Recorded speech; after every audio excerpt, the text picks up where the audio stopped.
Hey everybody, it's Mike Cadju again from Procurement Boundary. We're here today with Bill Browning from Carbonite up in Boston. And Bill is going to give us a presentation on how to attack a greenfield if you're starting a procurement organization from the ground up. He's got a great presentation that he gave that we'll talk about in a second. But first, let me introduce you to Bill. Bill, thank you so much for coming and sharing your knowledge and your information with us. My pleasure. Thanks for having me. Absolutely. We're always looking for Procurement Foundry subject matter experts who have some really interesting content that they can share with the rest of the community. And this by far is definitely one of them. Bill and I were on a prep call earlier in the week, and I could have probably talked to Bill for a couple of hours about this. I personally have done one of these as well through a Greenfield to build something out that didn't exist before, and I think you're going to get a lot of information from this.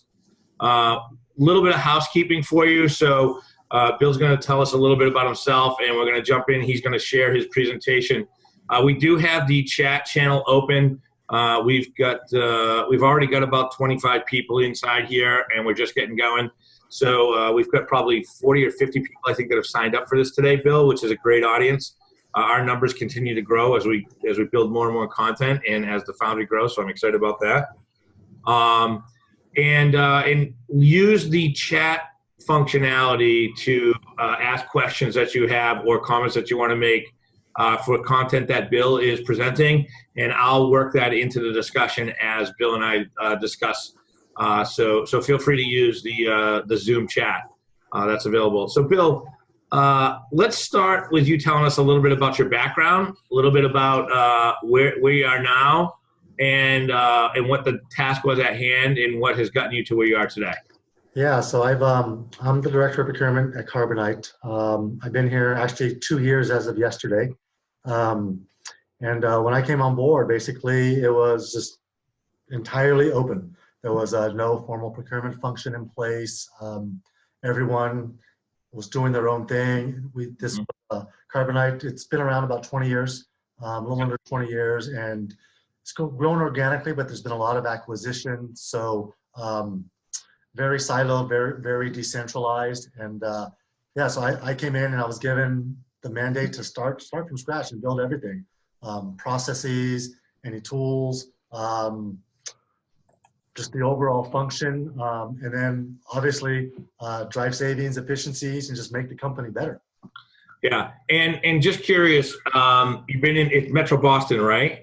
Yes. So you've been in Metro Boston your whole career, always on the indirect side? Yeah, pretty much. I've been prior to Carbonite, I was at Iron Mountain for almost 4 years. So working with their global real estate facilities and security teams. Yeah.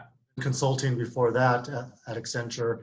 So I'm leading project teams on procurement outsourcing engagements.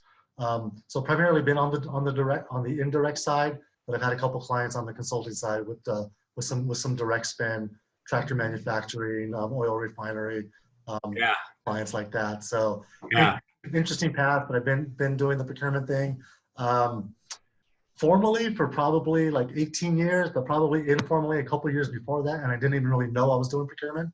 Yeah, so, yeah. I'll touch on that briefly. I told somebody I used to be in the seafood business, and they're like, "Oh, so you've been in supply chain a long time?" I'm like, "Yeah, I guess so. I didn't even know we called it supply chain." Yeah, all right. So anyway, that's fantastic.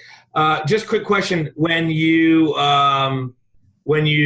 came in to Carbonite, who brought you in? Who are you reporting to on this project? Where does it fall inside of the organization? Yeah, and that's kind of part of my story too, and kind of one of those things that people don't think about. But when I came in, I was brought in by our VP of Finance, Chief Accounting Officer. I reported directly to her. So it was a pretty simple reporting structure: me to her, her to the CFO, and CFO to the CEO. So pretty easy process to get to the top. But yeah, I was just part of the finance team. But that changed about 1.5 years in, just for a couple different reasons. Just my direct boss, my VP, just being pulled in too many different directions, that there just wasn't enough time for for her support of procurement properly. So, Right. So I kind of got moved over to more of an operations, into the operations group, and then some of that stuff has changed too, and I'll get into that. Just Great. some acquisitions that we've done, an acquisition that we were just part of, that we were being acquired. So I've moved around a little bit, but started in finance, and technically under an operations role right now, but still have a pretty tight linkage to my finance team. Awesome. That's great. So why don't we get started? So the topic of your webinar today is Empire State of Mind, which is, I spend about 100 days a year in New York City, and a huge Billy Joel fan. I love the topic title, by the way. Yeah.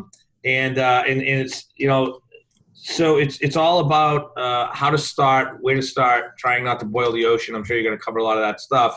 Yep. And you gave this presentation at CPO Rising in Boston a while back, right? Yeah, back in October. So if you weren't at CPO Rising, now you get some exposure to some content that was there. Bill's obviously an expert and sought after in this space. So we're really excited to have him. He's also part of the Procurement Foundry. We will be recording this as we always do, putting this up on our YouTube channel. And then also we will be providing access, and Bill has graciously agreed to take further conversations on any topics here inside of Procurement Foundry with direct messaging. So by all means, feel free to find Bill inside of Procurement Foundry after this and continue the conversation. So Bill, if you don't mind sharing your screen and taking away, and my apologies in advance for if and when I interrupt. I will be from time to time just taking comments from the community and maybe jumping in with questions as they're relevant. Feel free. Yeah. So Empire State of Mind when it comes to procurement, I think it behooves us all to think big, kind of try to build that empire. We have an important function and role within any organization that we're at. And I think it's important for us to keep that in mind. But it's also easy in certain circumstances, almost any circumstance, to kind of get ahead of yourself. So kind of want to share some of my experiences and kind of talk about my journey at Carbonite and answer any questions about that, prior experiences and how they tied in, or just pretty much anything in general. Great. So we kind of covered a lot of this. I'm here at Carbonite now. I've been in the industry for a while, both on the consulting side, certainly on the corporate side, but I've also been on the analyst side as well. I'm looking at technology and service providers, leading multiple teams, multiple industries. And interestingly, I like an interesting kind of unknown fact about me. I actually coached softball at the Division I level for 3 years at Boston University. And that's kind of where I got my first taste of procurement, and I didn't even know I was doing it, where I was kind of negotiating our equipment and sponsorship deals with Nike, managing our travel budget, making sure we were trying to get the best deal, trying to save money and make sure that we could do all the things we wanted to do for that program. Interesting. Really interesting. I didn't know that you were a Division I coach. That's probably more challenging than actually running procurement for a very large software firm. No, probably the hardest job I've ever done. 16-hour days routinely. Yeah. So, yeah. Talk about that as well. Great. So what are we going to talk about today? I want to give a little flavor of who Carbonite is, kind of what I walked into day one, what you could be walking into day one, what you could still be facing day 100. And then a big part of procurement is perception. Some of the barriers you have to break down. And then get into the transformative aspects of my journey. Because I firmly believe everything we do can be transformative and probably should be if we want to be taken seriously. And then just talk real quickly about Carbonite's, the result that I've been able to achieve, and then open it up for questions that don't get asked during the body of the presentation. Sure, thank you. So real quickly on Carbonite. We were actually just acquired in December of 2019 by OpenText. Prior to that, about 6-7 months earlier, we acquired a company called WebRoot. OpenText is an information management company, so they do everything from enterprise information management, business networks, and now security, information or data security. So just standalone, the Carbonite WebRoot company is about $450 million in revenues. And our goal is really around cyber resiliency, making sure that your data is protected. So from the Carbonite side, we have a data protection platform that focuses on data backup, data recovery, high availability, primarily in the small, mid-sized businesses, some corporate clients, some larger corporate clients, but also a pretty strong consumer segment. And from a procurement perspective, I think my procurement function is still being defined. It's like I said, it's new, continuously developing and changing. And now I'm part of the OpenText family, where I have a lot more resources and a lot more structure, and so I can kind of continue to push some of my agenda to integrate into OpenText, but really see what I can do from a procurement perspective for Carbonite and WebRoot, while prior to that full integration. Great. Just curious. You said that Carbonite's about a $450 million revenue shop. What is your aggregated spend under management right now? Right now, we're around a little over 200 million, about $220 million in spend. Okay, great. So procurement on day one, you come into a new environment, great opportunity. You're building a brand new procurement function, and that's what I came into. Total greenfield, basically told I could do whatever I want, get the results, and we'll get you what you need. But one thing you have, is it really a greenfield, or is it barren? Are you coming in and you have nothing? You're really truly starting from scratch. So that's one thing you really have to consider when you come into a new opportunity. What really is in there? In my case, this was more than my case than the prior slide. It certainly wasn't green. It certainly wasn't lush. I was really trying to kind of put the roots down into the sand and make it take off. So I started at the very beginning, and I think that's kind of where everyone starts. I mean, we talk about people, the process, the technology, kind of that obviously lays the foundation for the procurement function as a whole. But one of the things that I would urge you to consider, and I probably should have done more of at the very beginning of my tenure, is understanding what procurement's purpose is at your organization. Every organization has different expectations. What does your senior leadership expect you to be? Is it a cost savings model? Are you there to drive down risk? Are you there to bring order and process regardless of cost? It's really important to kind of get that understanding and be on the same page with everyone else. Otherwise, you're going to have starts and stops, and you're not going to feel as effective as you could be, even though you probably are. It's going to feel a little bit disjointed for probably longer than it should be. So kind of knowing your purpose, to me, is really critical when you come into an organization. And then there's always the gap. I think every one of us in the procurement space has faced these challenges in one way or another. It's always kind of an us versus them mentality. People don't really know what procurement does. It's always kind of they're focused on price. They operate in a silo. They slow us down. They don't know, quote unquote, our business or our market, and they make us do everything. None of that's true. At least from my experience and the way I've tried to organize my procurement groups and my teams. There's suggestion, and I think you really have to do a good job of listening and taking in what people's needs are. And there is going to be some pushing on your end. There has to be, but it's not, and it doesn't have to be kind of that gap that everyone thinks, that everyone comes across, or that the business thinks there is. I mean, the perception really is 10% of what procurement really does, and how much we really touch across the organization. I mean, we are one of the few functions that really does touch. We touch marketing, we touch IT, we touch HR, we touch facilities. In my case, I work with my data center teams on a regular basis, And it's just a real opportunity to bring people together and be that hub.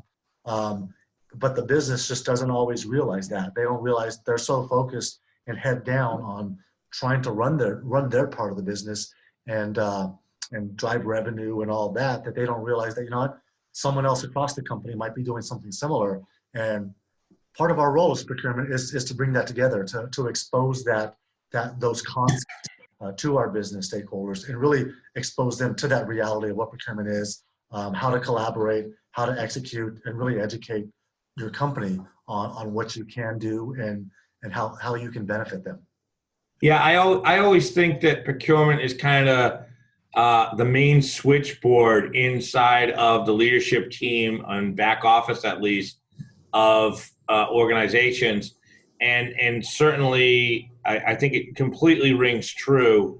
Any Greenfield or Barren field engagement, regardless of which one you're walking into, certainly some of the low-hanging fruit that I've experienced in my time has just been connecting people across the organization who didn't even know that they're using the same software on two different contracts, or they're using outsourced labor providers on the same provider in two different agreements, even in a lot of cases, right? And price points and account management teams, and it's an organizational efficiency both on your side, but in a lot of cases in the vendor pool as well, right? Yes.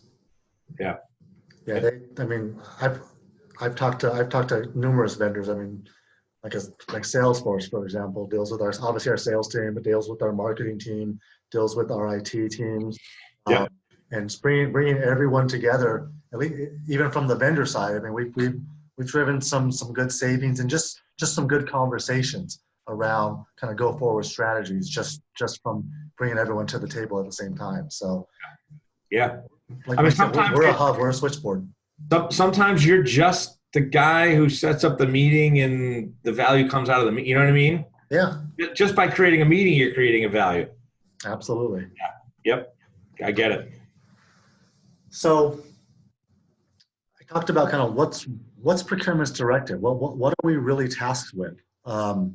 So I have some relationships with some analyst firms, and just one of them is Arden Partners, and they do an annual CPO survey. And so these are some of the top pressures that came out of their most recent annual CPO survey. I mean, we're asked to drive automation. We're part of the digital transformation wave. We're obviously expected to streamline processes, make things more efficient, bring everyone together in some way, shape, or form. Savings is always going to be there, no matter what we try and do to frame it as value. The CFO, the CEO, the line manager, they're going to want to see savings in some way, shape, or form, and that's was reflected in spades when I came to Carbonite. No procurement tools at all, nothing, nada. All we had ERP systems, certainly, but those don't necessarily serve the procurement purpose very well, without a lot of configuration, without a lot of blood, sweat, and tears working with your IT team to get the right reports. Carbonite is very decentralized. There was really no process. Some people did things better than others, but there was just no repeatable process. Everyone was doing their own thing. Some of that was just not necessarily by design, just by virtue of kind of the acquisitive nature of Carbonite, bringing on new companies that it bought and just kind of trying to remain entrepreneurial in a sense and letting them do their own thing because it was working.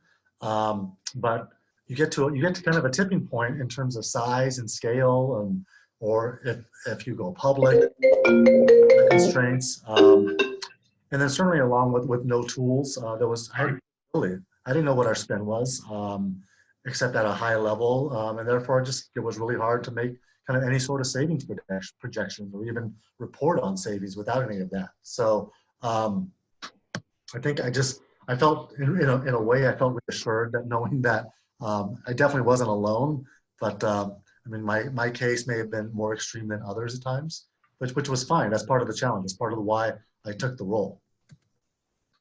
So I talked about transformation, and I really believe that you don't have to call it a transformation to be a transformation. I think everything that we do is transformative in some way, or at least that's what we should strive for, because that's really how we're demonstrating our value. We're not just kind of checking the box and trying to maintain status quo. But it doesn't have to be extreme either. It doesn't have to be kind of the chrysalis to butterfly type of thing. It can be something as simple where you have a purchasing process in place, but it's purchasing, it's tactical, and you're trying to just nudge it over that line to make it more strategic, get people to think about things instead of trying to process the deal and think about it from a PO rec perspective.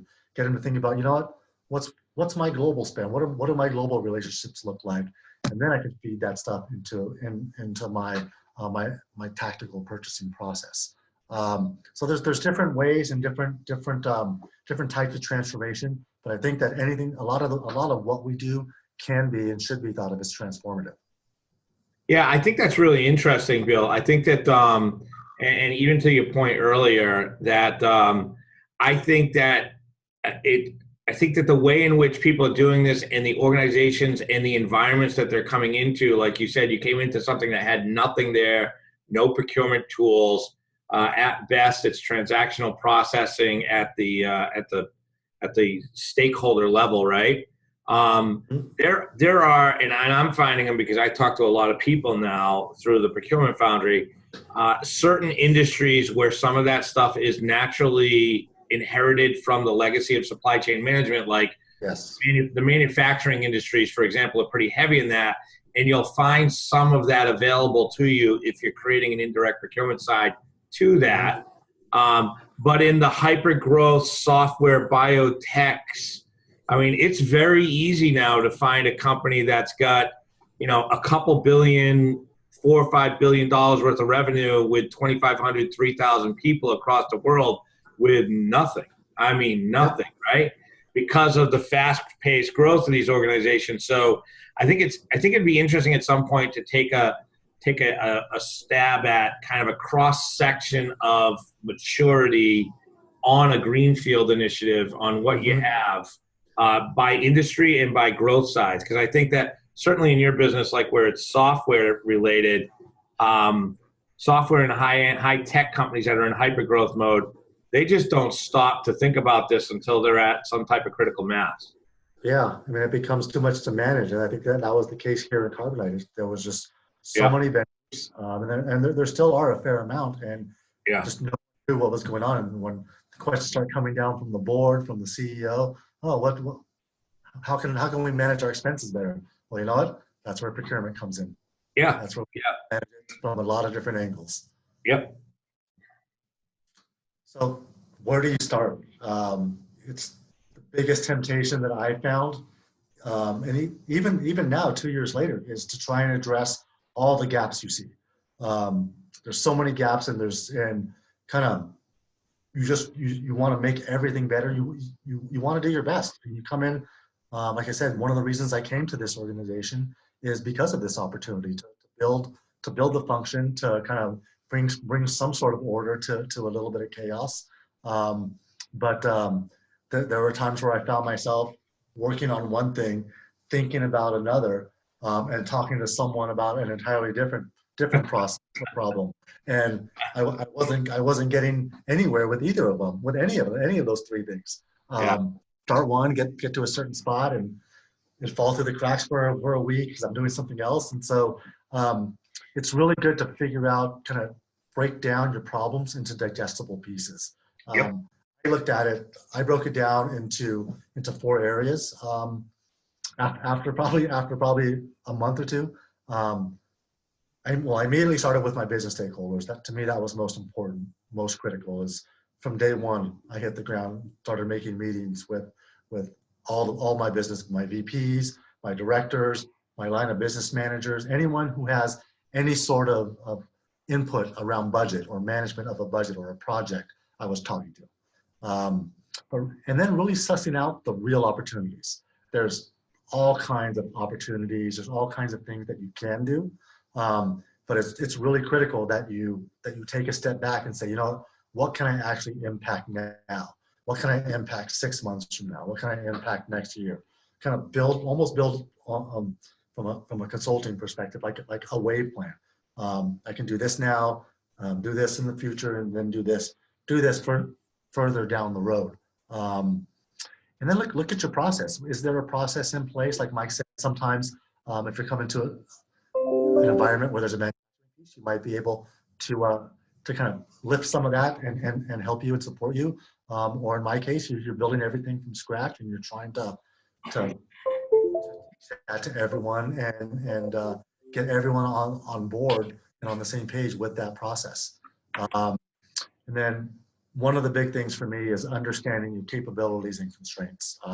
Capabilities from your team perspective, if you have a team, know what your team's strengths and weaknesses are. Also, understand that from your business stakeholder perspective. Ultimately, we kind of settled and are in an environment now where it's not a centralized procurement function; it's a center-led function, and that's because I have certain business units, like for example, my VP of IT infrastructure is actually really good at negotiating. So he and I don't feel like I have to lead. He doesn't feel like he has to come to me or is mandated to come to me, but we talk about strategy and we talk about potential outcomes and we review what comes back from the vendors.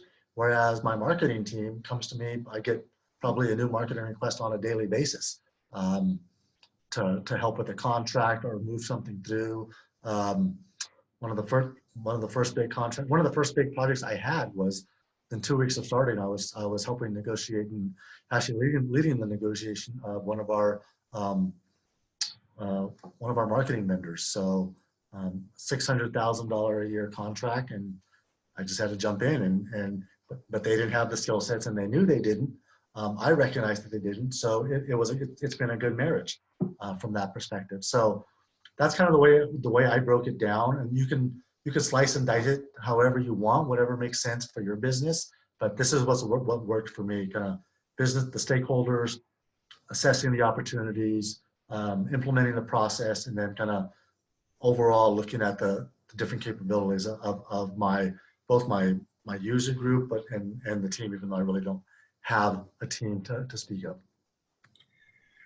Hey, just quick point, Bill. Sorry about that. Somebody might have seen me jump off the camera there for a second. In true broadcasting from home fashion this week, my teenage son just came home and sucked down all the bandwidth out of our network, and hence the reason why my video cut out.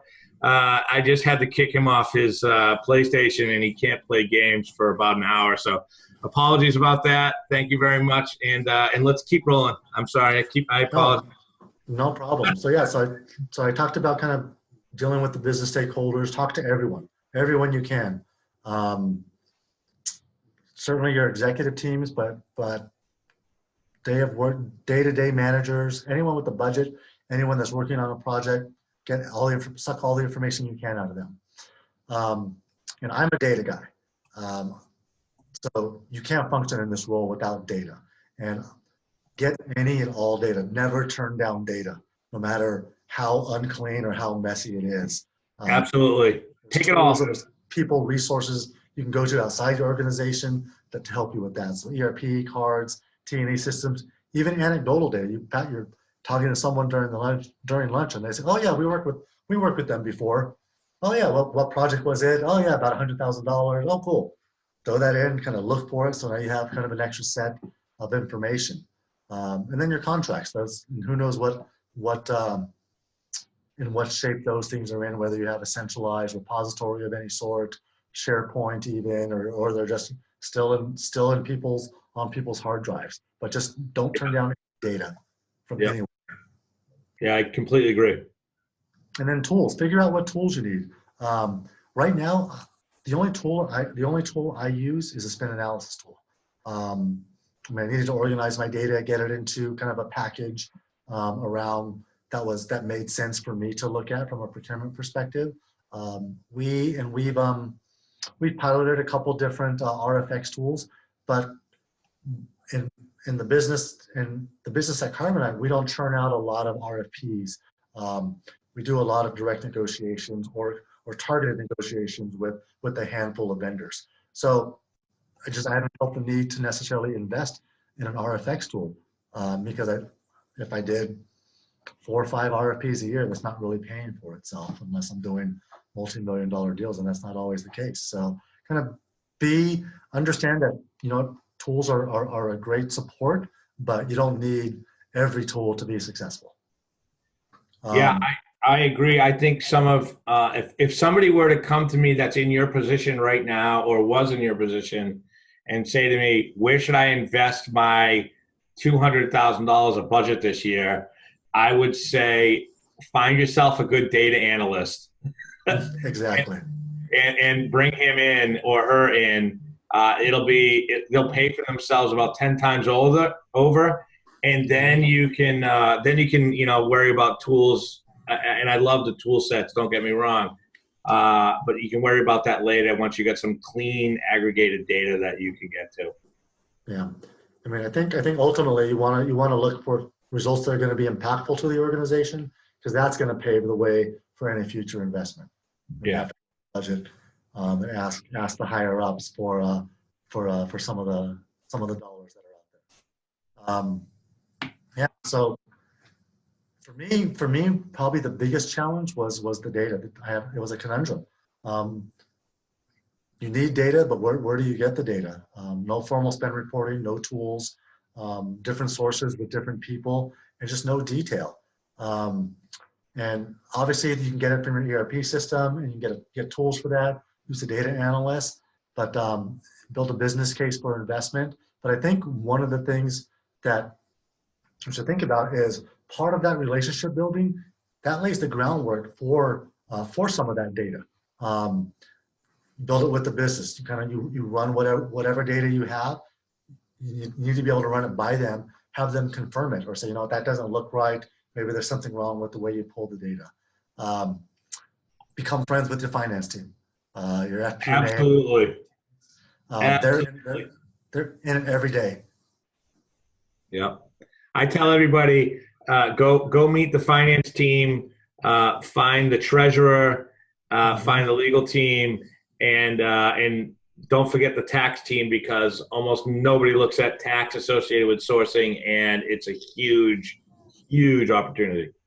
Yeah, that was actually one of my best projects last year. Was just renegotiating our international tax team, and it was just, I didn't even do it. I just gave my international tax manager the negotiation points, and she ran with it, and awesome. But yeah, definitely a lot of greenfield there.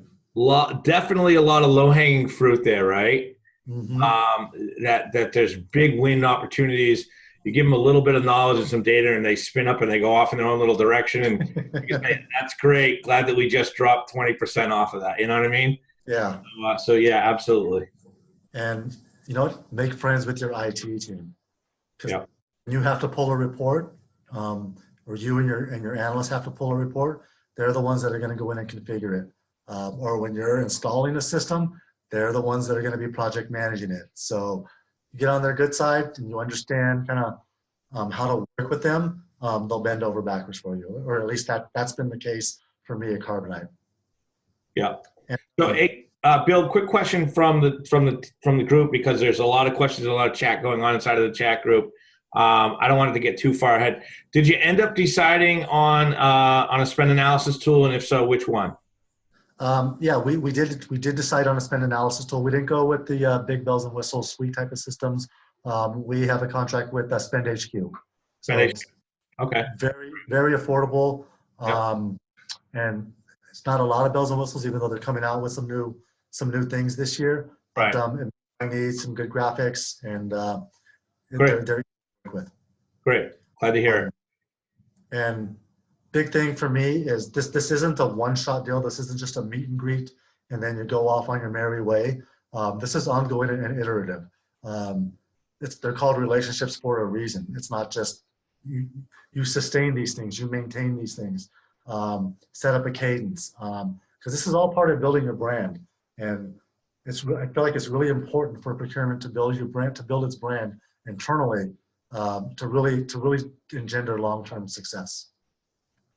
Yeah, I often told people, they asked me what my role was as a CPO, and I said, I'm pretty much an internal politician, you know? Um, oh, all right. All right, Mike's back. Sorry about that. So no worries, no worries. Note So to, note to self, we won't be doing any more of these here at home after school hours. So, oh, so when we're talking about transformation, there's going to be disruptions of some type. Some you can control, and some you know about, and some you don't know about. So, but as from a procurement perspective, we're juggling a bunch of different things already. You throw in some of these disruptors, and you're kind of figuring your game and reassessing what you have to do. So anything from resources, whether you have any, are you going to get any, what technology is available, what can you bring in, how your stakeholders, how you manage your stakeholders and kind of what their reaction is to you, and certainly the data that we talked about. But there's also things that you really sometimes don't have visibility into and certainly don't have much control over. M&A activity. While we're usually involved in M&A in terms of trying to find synergies around contracts and vendors and things like that, we're not necessarily at the forefront of making those M&A decisions. So once those decisions are made, then we're kind of exposed to it and called into action. Executive turnover. We had some executive turnover. I talked about being moved from my VP of finance to my VP of operations. It's a little bit of a shift in terms of understanding a new personality, but also even within Carbonite last summer, we had some senior executives leave the company voluntarily for new opportunities.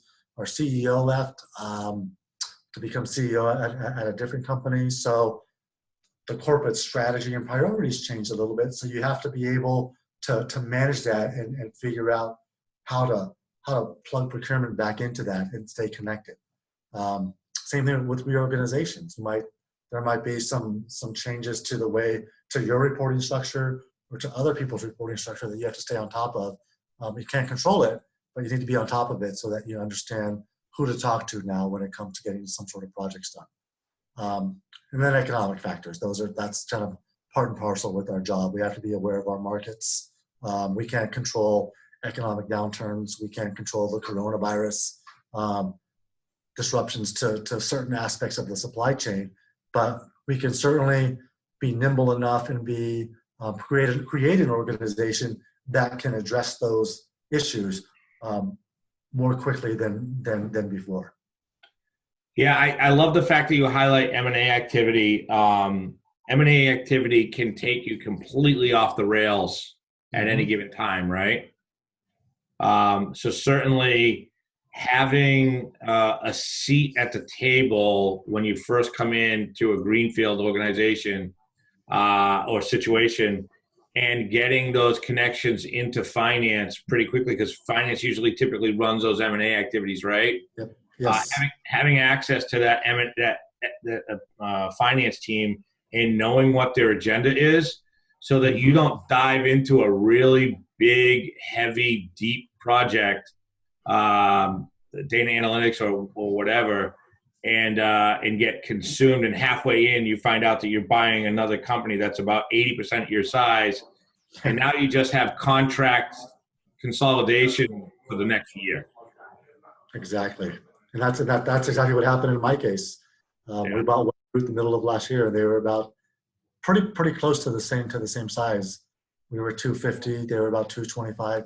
We were about 225 in revenue. So it's a real consideration. And don't no matter how small or how big your company is right now, try and keep your ear to the ground on that stuff.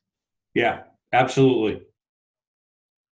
So what have we done? What have we done at Carbonite?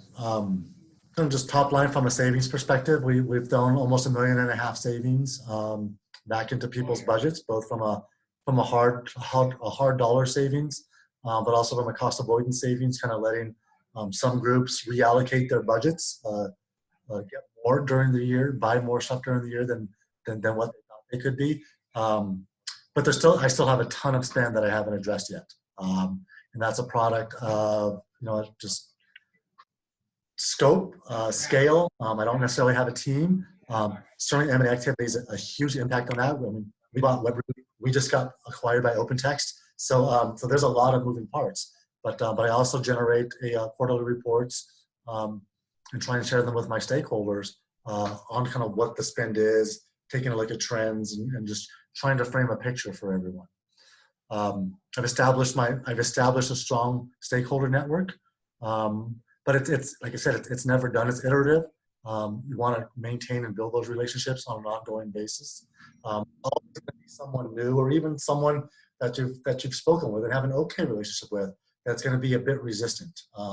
So I feel like with some people, we're always proving ourselves from a procurement perspective. Sure. It's important for me to maintain that regular cadence, set up those meetings. It's easier to cancel a meeting than it is to say, damn, we haven't met in 6 months. I need to get on this person's calendar.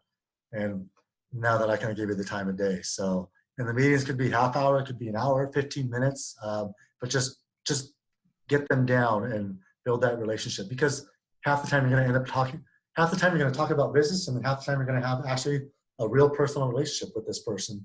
You're going to talk about kids, sports, whatever. So yeah, I wasn't talking about being a politician. I mean, you're really because listen, if you're going to be bringing programs and policies and procedures and governance to these people for, in a lot of cases, the first time, at some point you're going to want to roll out. I'm sure travel is a big part of your cost. You're going to try and roll out a travel program, right? And you're going to go back to these people and go, hey, listen, I know you've been running business class. We now need to, it's a much easier conversation once you've developed a relationship with them and they understand that you've got skin in the game and that you're not here just to be, Vlad the Impaler, but you're also here to be a good corporate citizen and help them with their margin calls on their P&Ls, right? Exactly. Yeah. Exactly. Yeah. So, and then, it's like we always say in procurement, it's not rocket science, but it doesn't mean it's not complex. Although I have met a couple of the guys that actually do procurement at NASA. So in their case, it is rocket science. We're talking about hundreds of millions of dollars on one RFP. But yeah, wash, rinse, repeat. You just, keep up with your process, get your cadence, get your process down, and just get into your rhythm and keep at it. Keep in mind the M&A activity, but as you reinforce the process, as you build those relationships, that helps build your brand, it helps reinforce your brand, and it just makes things easier the next time when you have to go to someone about, like Mike said, travel, for instance, or if you think a project scope is kind of getting a little bit out, and you have to go over someone to their VP and say, hey, I think we need to rein this in or talk about this a little bit. It just makes those conversations easier. Mm-hmm. Mm-hmm. So, like I said, think big, start small. Have that dream.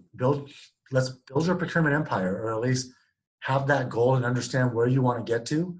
It's going to take a while. It's going to take some hard work, and you're probably going to have to start at the blocking and tackling phase. And that goes for even the most mature procurement organization. I've been in procurement functions where they've had teams, 20-person teams, international tactical teams, and it runs pretty well. But sometimes you just have to take a step back and say, you know what? There's certain parts that aren't working well. Let's look at those. Let's look at those small pieces and build it back up again. Stay focused. Sometimes it's hard. There's so many things going on, so many things you want to accomplish and do. It's really easy to get drawn to this project or this project, and especially if there are certain things that are coming down from higher up. If you have a plan, you can justify your plan. You're able to stay focused on what you need to do and have those tough conversations with your VPs, your SVPs, your CFO.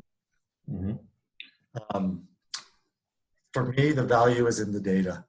You can't get anywhere without some baseline level of data, whether it's spend data, contract data. You have to have that insight to some degree into what that spend is at your company, so you can come up with a plan. Yeah. Come up with your story. Without that, you're dead in the water. Yeah. Get it wherever you can. Yeah. Cards, like I said, cards, ERPs, pull a data analyst from some other team. I mean, just steal them if you have to. Steal them if you have to. I mean, yeah. Pay them to stay. Pay them to stay late. Do something. Exactly. Bribe them with food, whatever. Yeah. Exactly. At least that works for me. In Boston, it works well because you got so many college kids. You can feed them pizza, Exactly. And they're just happy to have a job for the first time in Boston, and you can feed them, so that they don't have to go spend money at, in downtown. They can actually get fed for free. So, absolutely. Yeah. And then there's the values and the relationships too. Build those relationships. You may have the best data in the world, and this is probably a different conversation. Maybe I think Mark touched on this last week as well. Mark Holyoke. Those relationships build, and not just the relationships directly. Kind of understand yourself. Understand kind of maybe you don't feel as confident in those interpersonal interactions. But there are ways to figure it out. Go into someone's office. You see a picture, kind of find something that you can talk about that's personal to them. Just kind of little things like that. Build that relationship, both from common ground, right? But also from a personal perspective. And then understand kind of how you interact, and kind of look at yourself and figure out how you can kind of bolster yourself and build yourself up and just build some of those skills, because I think they're really important. Those soft skills are just as much as part of a procurement professional as the analytical skills. I truly believe that. Yeah, and I think they translate over, right? If you're building those skills both on the stakeholder side, they translate over to the vendor pool side as well. They do. They do. Some of my biggest successes have just been just having casual conversations with the vendor, and we start working on the project, and they're like, "Oh yeah, you're a good guy. Let's make sure we try and kind of get like as much of a win-win for both of us." Yep. As part of these negotiations. So ultimately, the Greenfield has to be watered. Your stakeholders, maintenance is critical. Your data, again, data is not just a one-time thing. It's what you pull is a snapshot in time, but it changes over time. You have to make sure you come in and it's barren, plant the seeds, water it, watch it grow. But you're gonna have to put in that time to man your fields and really really keep it green and lush once you get it there. Yep. So, and long term, it's all about your brand. It's all about kind of that perception. As much as I love being kind of in the middle of a negotiation, plowing through a spreadsheet to kind of figure out kind of what that number story is, I feel like as much of my success has been due to how I've been able to relate and try to build that brand, kind of let people know and demonstrate to them that you are capable, that you do have a base of knowledge, that you can bring value to the table. Because that brand is critical. And it's not just within your company.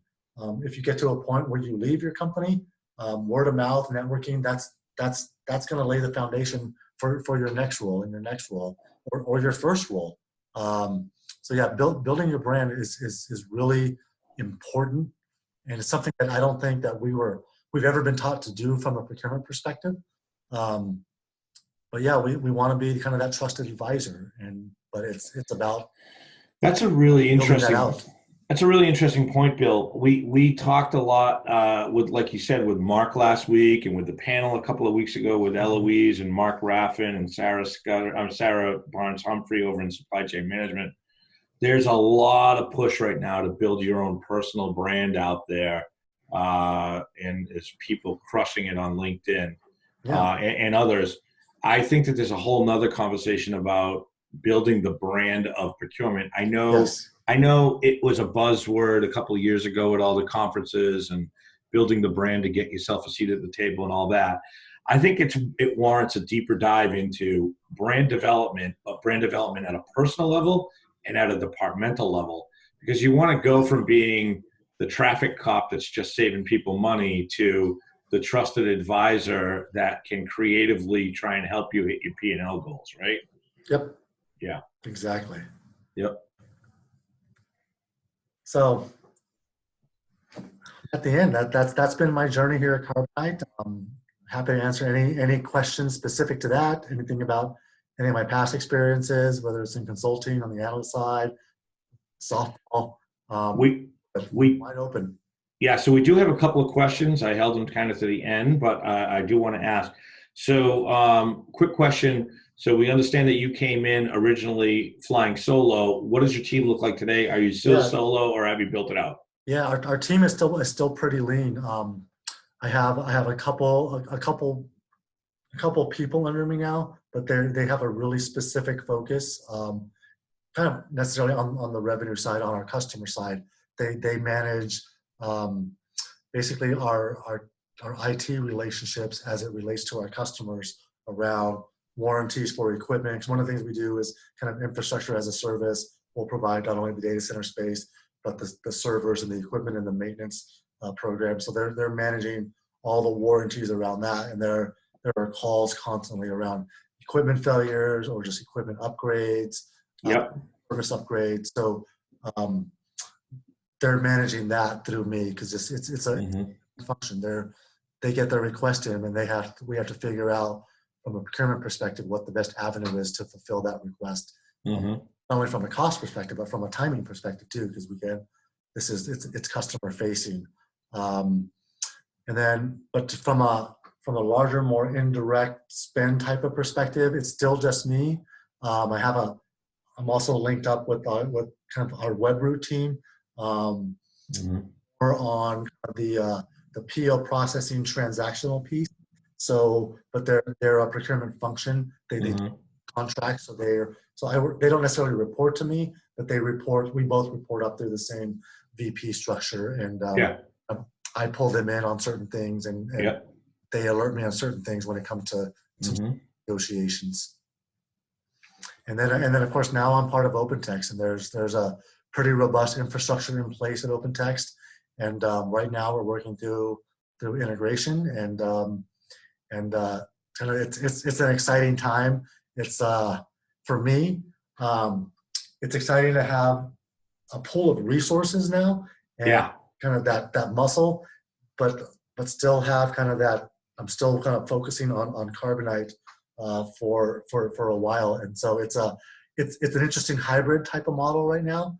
I'm really excited about it. So you're leveraging Procurement Foundry quite a bit, then, I'm assuming. Yes, I'm pretty much on there every day, trying to either answer questions and definitely kind of searching through topics to kind of help me out, especially if there's a specific area that I'm not necessarily familiar with. Put it out to the Foundry. It's been a great resource. I've gotten some excellent feedback back to me, and just I don't know, I can't say enough about this user group and the people that are out there. It's been great. I've loved being part of it. Great. Quick question from the chat as well. It says from Mike N. It says, "This is my first Procurement Foundry webinar. Welcome, Mike. I hope that you enjoy it. Welcome. We're young.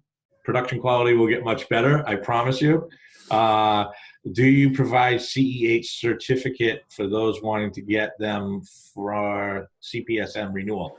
The Procurement Foundry is not affiliated in any way, shape, or form with any of the accreditation and industry certification programs.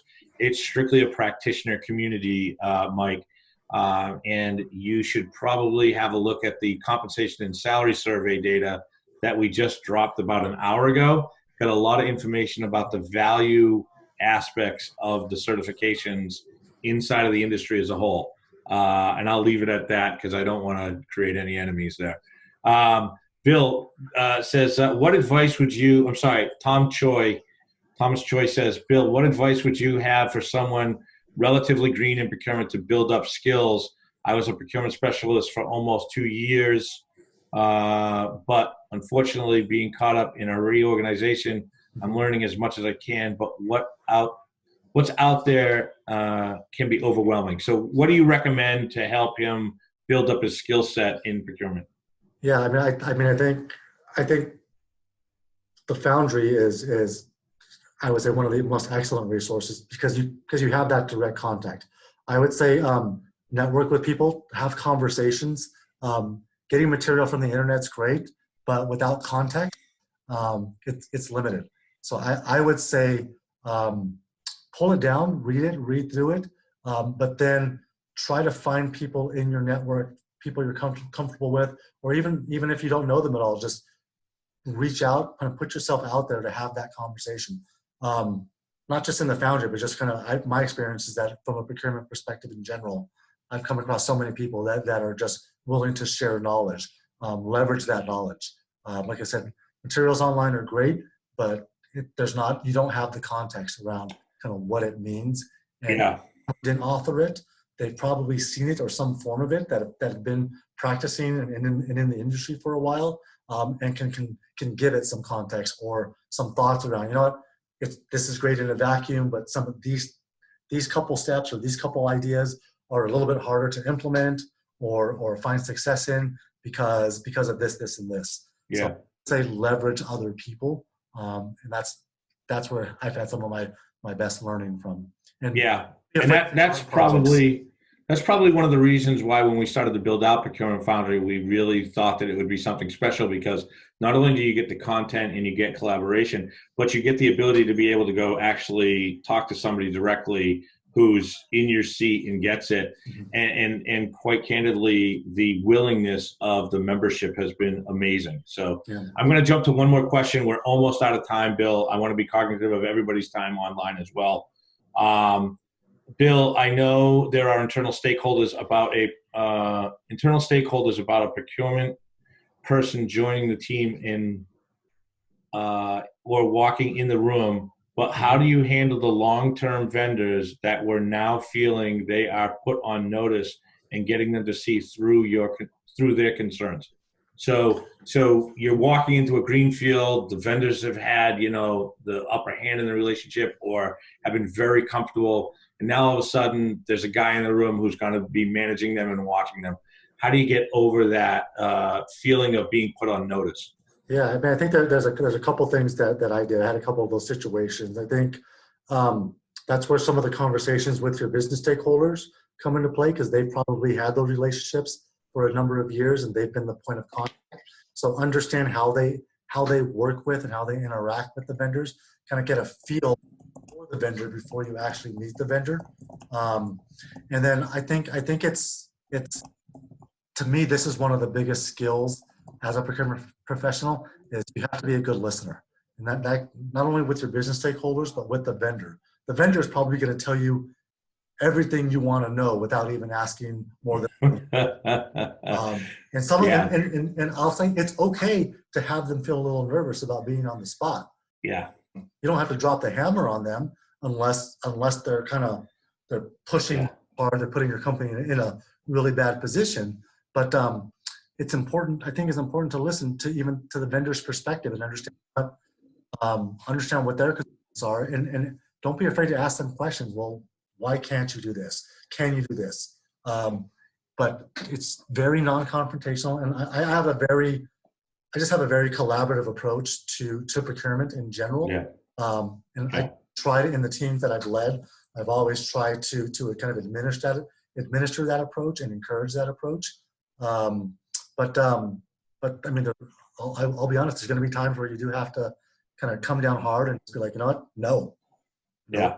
That's one of the best words you can learn in procurement. Yeah. Or silence is always the best negotiator. I think in the last Greenfield experience that I had, I probably learned more from the actual vendor population that was mm-hmm. servicing the accounts than the internal stakeholders were willing to give me at the get-go. Which was interesting because obviously the vendors are interested in long-term development of the relationship from a financial perspective, but they also have third-party insights into the operation of the team. Like they'll tell you, hey man, your NDA takes a month to get through. You know yes. what I mean? Like stuff like that is totally it's totally valuable to you, right? So I think that building the relationships getting access to the data visibility are keys to that.